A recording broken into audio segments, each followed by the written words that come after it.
Mas o que são as estrelas e como se formam? O exemplo mais próximo é o Sol, uma bola de fogo e gás. Uma conciliação cósmica entre forças nucleares centrífugas e forças gravitacionais centrípetas. Um equilíbrio que um dia chegará ao fim.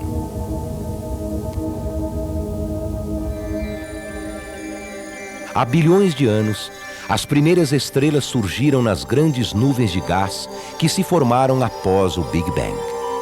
Elas podem ter precedido as primeiras galáxias.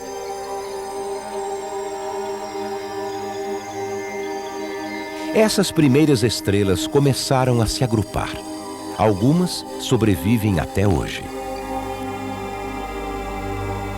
Os aglomerados globulares, como são chamadas, aparecem sobre o centro de galáxias que se formaram muito tempo depois dos aglomerados. Durante 1 bilhão de anos depois do Big Bang, surgiu um número imenso de galáxias. Esta tem 1 milhão de estrelas. E esta, 1 trilhão de estrelas. É uma galáxia que cresceu engolindo outras. O processo pode ser observado hoje. Vemos aqui 2 galáxias prestes a se fundirem.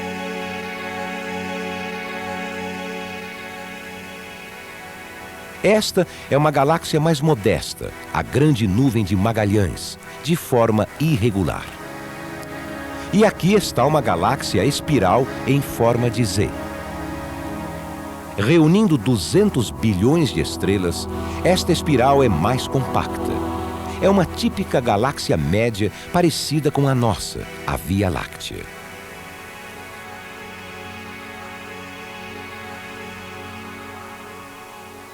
Em simulação, uma vista lateral da Via Láctea. Estes aglomerados globulares formam um halo amarelo em torno do centro, onde as estrelas antigas têm de 12 a 15 bilhões de anos. O Sol, muito mais jovem, formou-se há 4 bilhões e meio de anos e está num braço da espiral, perto da borda da galáxia. Perto de nós, estão sendo geradas estrelas numa enorme bolha de hidrogênio. Podemos vê-la num braço vizinho da espiral, dentro da constelação de Órion. Nessa nuvem de poeira e gás, a matéria é comprimida e se adensa.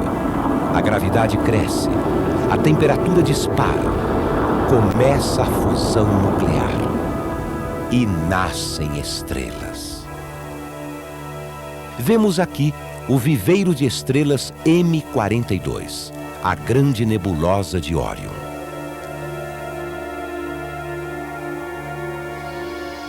Nos anos 90, a área passou a ser observada pelas lentes do telescópio espacial Hubble. Pela primeira vez, vimos estrelas quentes e novas cercadas por vastos discos de matéria. No caso do Sol, foi um disco desses que deu origem aos planetas. A Via Láctea está cheia de viveiros de estrelas. Foi numa área escura como essa que o Sol começou a brilhar. Expelida talvez por uma explosão próxima, uma nuvem se condensou e se tornou a nossa estrela. Hoje, na meia-idade, o Sol tem um brilho amarelo e uma temperatura superficial de quase 6.000 graus Celsius. E ele será assim por mais 5 bilhões de anos. Um reator nuclear que não para de transformar hidrogênio em hélio. Mas quando baixar o estoque de hidrogênio, o Sol começará a morrer. Desesperado, o Sol começará a fundir hélio. Vai mudar de cor e crescer. Mercúrio, Vênus e talvez a Terra serão consumidos. O Sol será uma gigante vermelha, cujo núcleo evoluirá rapidamente numa situação insustentável. Sem combustível nuclear, o núcleo do Sol se contrairá lentamente, Depois, materiais serão expelidos para o espaço. O Sol será um cadáver. Uma anã branca não maior do que a Terra, tão densa que um cubinho de sua matéria pesará 1 tonelada. Existe uma estrela assim na constelação de Aquário.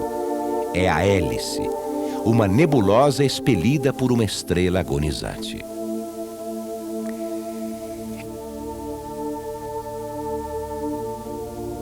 Estes são os restos de uma morte mais espetacular. A nebulosa de uma estrela gigantesca despedaçada por uma explosão cataclísmica. É uma supernova.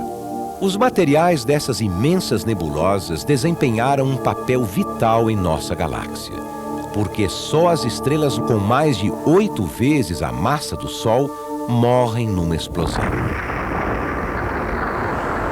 Se não fossem as supernovas, não existiriam os materiais pesados, ferro ou metais preciosos, ou o fósforo e o enxofre, vitais para as células vivas.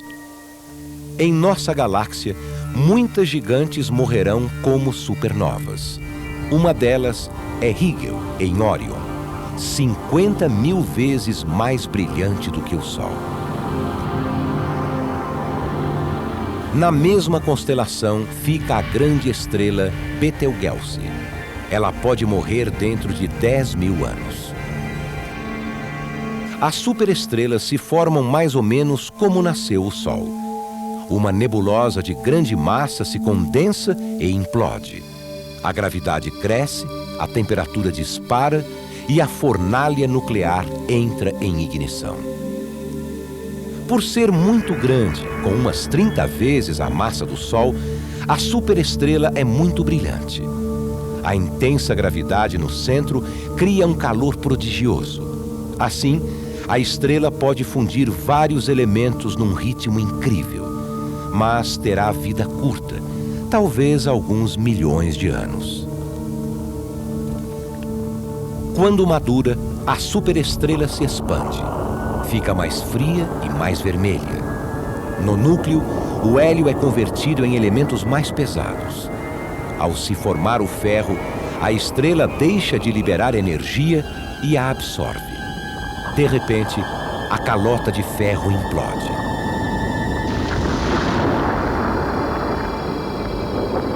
A explosão resultante é uma supernova. Se a gigante era suficientemente grande, o que fica é uma estrela de nêutrons que gira a cada segundo. Ela só tem 30 quilômetros de diâmetro, mas uma cabeça de alfinete de sua matéria pesa 1 milhão de toneladas.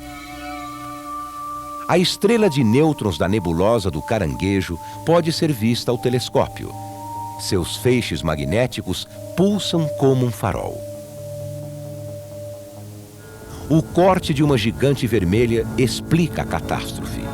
Ao envelhecer, ela funde cada vez mais elementos. Não só hidrogênio e hélio como o Sol, mas metais pesados que formam invólucros internos. Surge um núcleo de ferro que desaba e explode.